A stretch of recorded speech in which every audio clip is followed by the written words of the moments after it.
उस गांव में शाम हमेशा थोड़ी जल्दी आती थी, जैसे सूरज भी धुंध से डरता हो।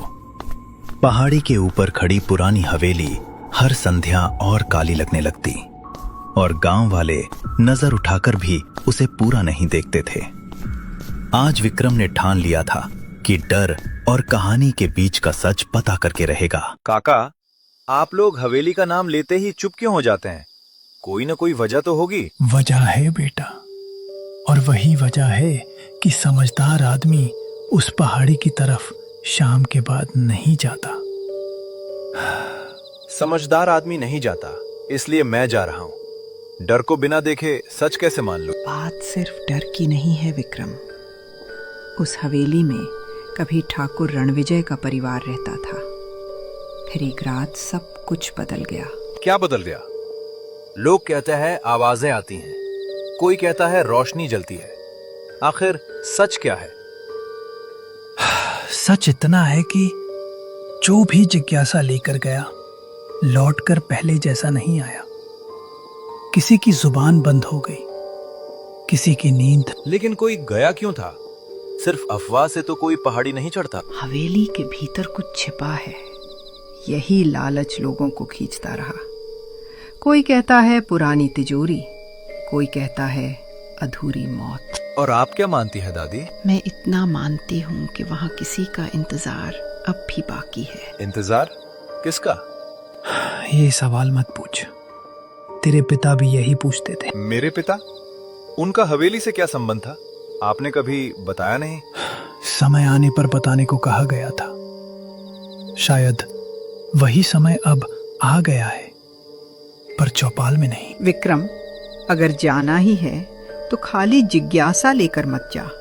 ध्यान से देखना, सुनना और किसी आवाज पर तुरंत भरोसा मत करना।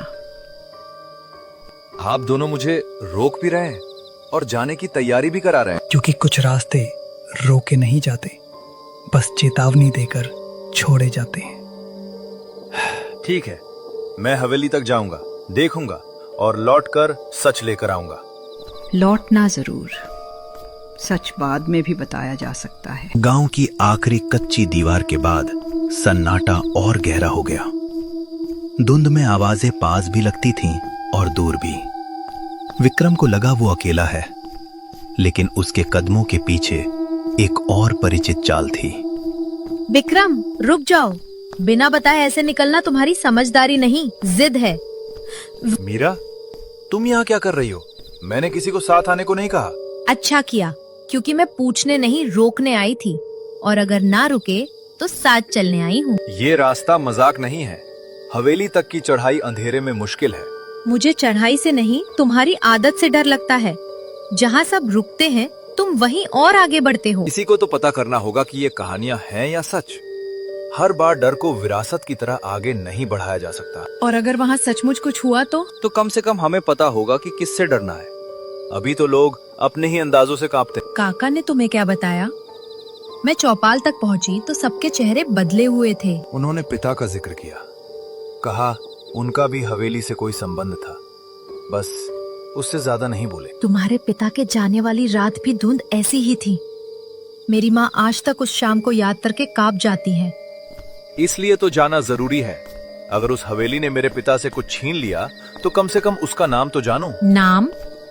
लोग कहते हैं हवेली में नाम पुकारे जाते हैं, जो जवाब दे दे वो भटक जाता है। लोग बहुत कुछ कहते हैं, तुमने खुद कभी कुछ देखा? देखा नहीं, सुना है। पहाड़ी से कभी कभी घंटी जैसी आवाज आती है, जबकि वहाँ कोई मंदिर नहीं। घंटी? ये नई बात है, काका ने इसका जिक्र नहीं किया। सब कुछ कोई एक आदमी नहीं जानता, गांव डर बांटता है, सच नहीं।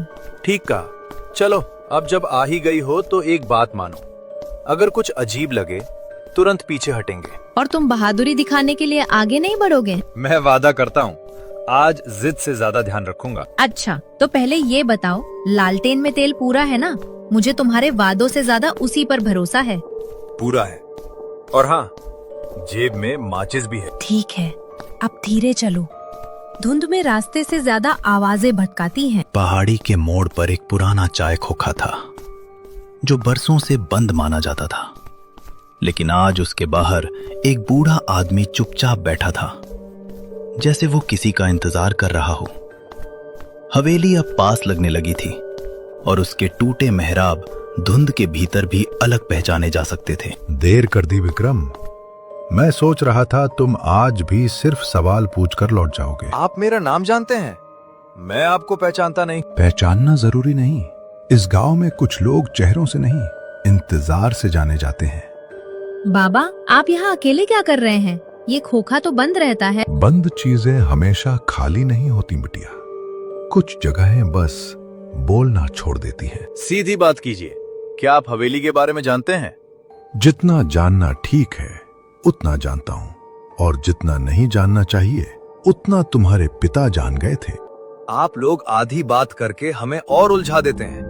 अगर खतरा है तो साफ बताइए। ये नाम हवेली के दरवाजे के बाहर नहीं लिया जाता। खतरा दो तरह का है, एक जो आंखों के सामने होता है, दूसरा जो तुम्हें वही दिखाता है जिसे देखने की तुम्हारी सबसे गहरी चाह हो। मतलब हवेली धोखा देती है? हवेली कुछ नहीं करती, अंदर जो जागा हुआ है वो करता है।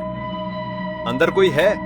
इंसान? अगर इंसान होता तो गांव वाले उसे नाम दे चुके होते। हमें लौट जाना चाहिए विक्रम, ये जगह ठीक नहीं लग रही। नहीं, अब तो बिल्कुल नहीं।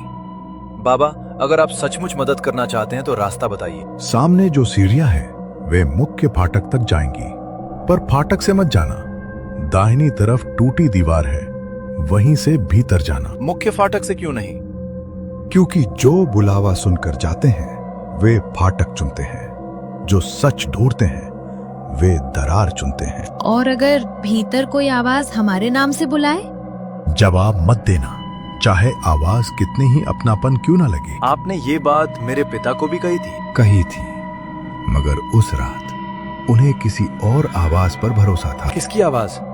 ये तुम हवेली के भीतर समझोगे, अगर समझ कर लौटे तो। हवेली सामने थी, दीवारों पर काई, खिड़कियों में काला सन्नाटा और भीतर से आती एक अजीब ठंड, जैसे पत्थर सांस ले रहे हों।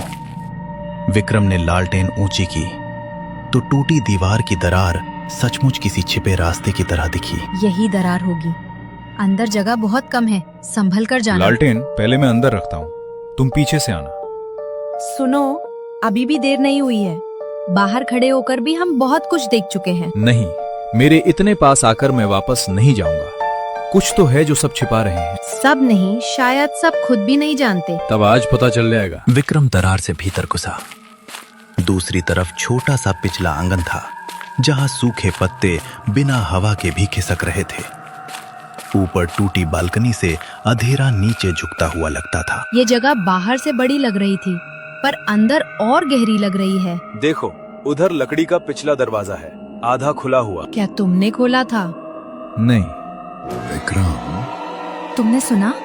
हाँ, पर ये आवाज कहाँ से आई? विक्रम बेटा इधर आओ। जवाब मत देना, नंदू बाबा ने मना किया था। ये आवाज मेरे पिता जैसी क्यों लग रही है? क्योंकि यही इसका जाल है।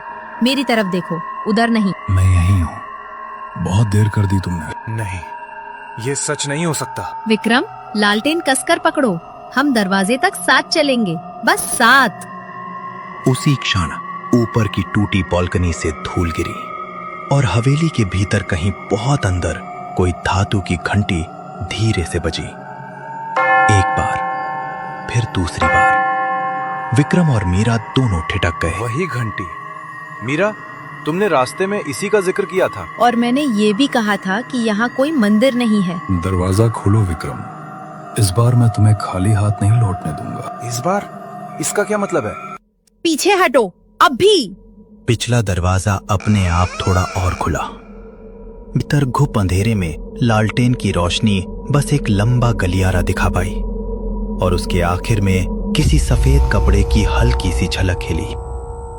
वहाँ कोई खड़ा है। नहीं, कोई नहीं, या शायद। विक्रम, अगर सच जानना है तो अंदर आओ, और इस बार अपने पिता की तरह देर मत